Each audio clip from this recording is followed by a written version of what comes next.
On October the 31st, 1517, Martin Luther posted 95 big questions which he believed faced the church of his day to a local church door in Wittenberg, Germany.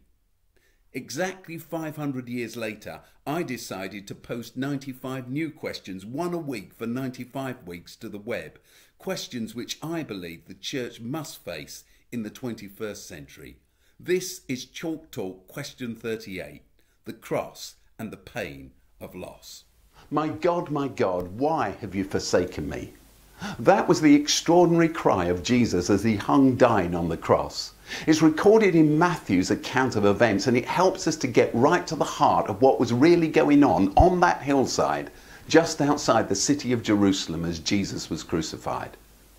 The idea that the cross of Christ is all about how a righteous, angry God, who cannot simply forgive sin without punishment because he must first have justice, which in this case can only be supplied through the violent death of his son, is very common.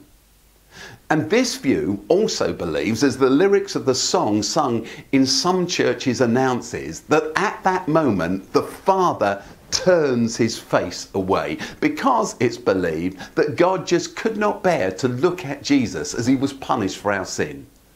So it is that Jesus died, it's taught, abandoned by God his Father, utterly alone. But here's my question. Is this really what the Bible suggests? And my answer is a very definite no. But why does this kind of thing matter? Surely we've got better, more practical issues to think about. I'd like to explain why I believe nothing could be more practical than this. I believe this matters because, as I've said over the last few weeks, the way I see it, the view of the cross that presents God as angry and punishing Jesus robs it of its power and relevance to our lives in so many ways, none more so than pastorally.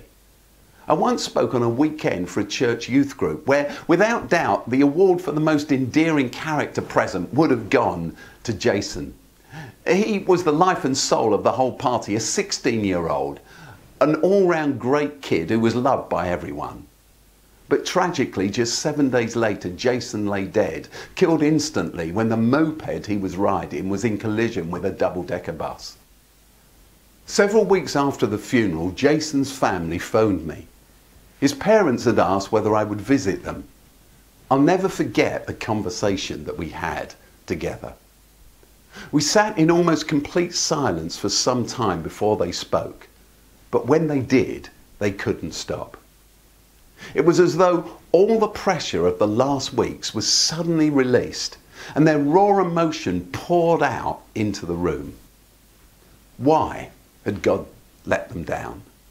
Why had he robbed their son of the gift of life, or at least watched unconcerned and inactive while the paramedics fought to resuscitate his motionless body in the road? Why was God punishing them? Why didn't he answer their prayers? Where was he? Why was God so distant and so silent when they needed him most? They felt so abandoned, so forgotten and so ignored.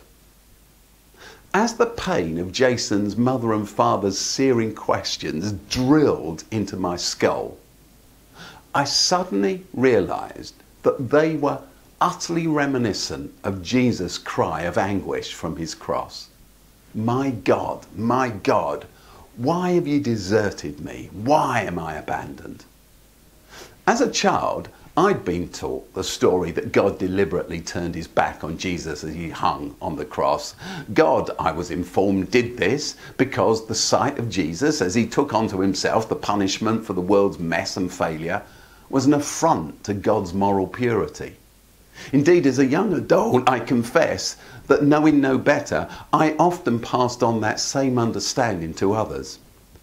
But now, watching Jason's mum and dad, I suddenly saw how wrong-headed, how misguided, how disempowering, how guilt-inducing all this was. Jesus' cry of abandonment from the cross is actually a direct quote from Psalm 22, one of the most ruthlessly honest songs ever written by King David.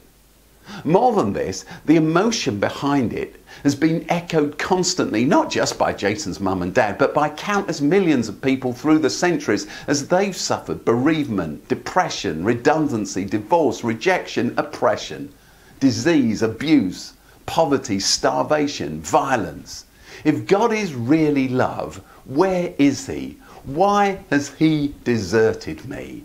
Why has he abandoned us?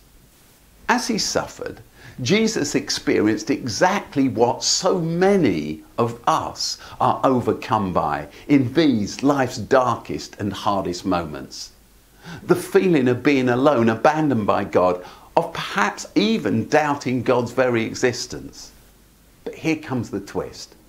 For all those who linger long enough to look more deeply at Psalm 22, they soon discover that this is a poem which, through its raw emotion, reaches an unexpected conclusion.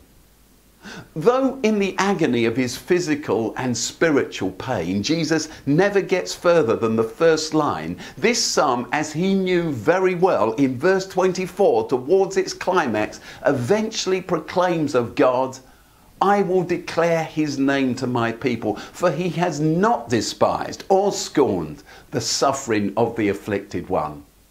He has not hidden his face from him, but has listened to his cry for help.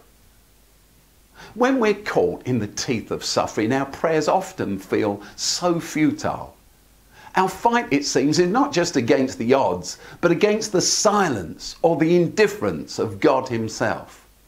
But here, in his darkest and most disturbed moment, Jesus chooses to cry out the opening words of that psalm as he reminds himself again that beyond the horizon of his pain lies a greater, deeper truth. He knows that, just as the ancient psalm proclaims, God's unerring love refuses to separate himself from us.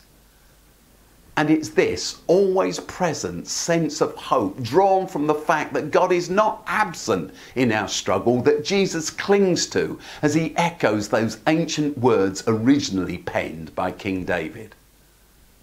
As I listened to Jason's mother and father, I realised that the Bible never patronises us with the trite promise that if we believe, life will hold no misery, heartache or despair or questions. Following Christ doesn't come with a get out of jail, escape from pain, complexity and doubt plan, nor does it ensure a constant sense of God's closeness. But I put it to you that the cross of Christ stands at the centre of the Christian faith and of our pain-ridden world, not to proclaim God is angry, unconcerned and demanding payback, but instead that God is love and God is here.